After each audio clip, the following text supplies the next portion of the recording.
আলহামদুলিল্লাহ, আমরা রাহমানি মিডিয়ার উদ্যোগে জি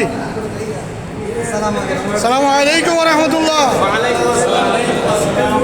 আজকে স্বৈরাচারের কবল থেকে দেশ মুক্ত হওয়ার পর আমরা গাজীপুর 47 নম্বর ওয়ার্ডে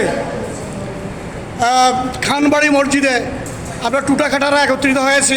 আল্লাহর শুকরিয়া আমরা সবস্বরে আদায় করে সবাই বলে আলহামদুলিল্লাহ।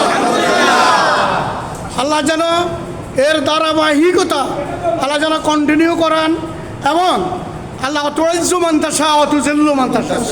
আল্লাহ রাব্বুল আলামিন বলেন, আমি যাকে ইজ্জত দিই তাকে বেইজ্জত কেউ করতে পারে না, আর যাকে আমি বেইজ্জত করি তাকে ইজ্জত কেউ দিতে পারে না।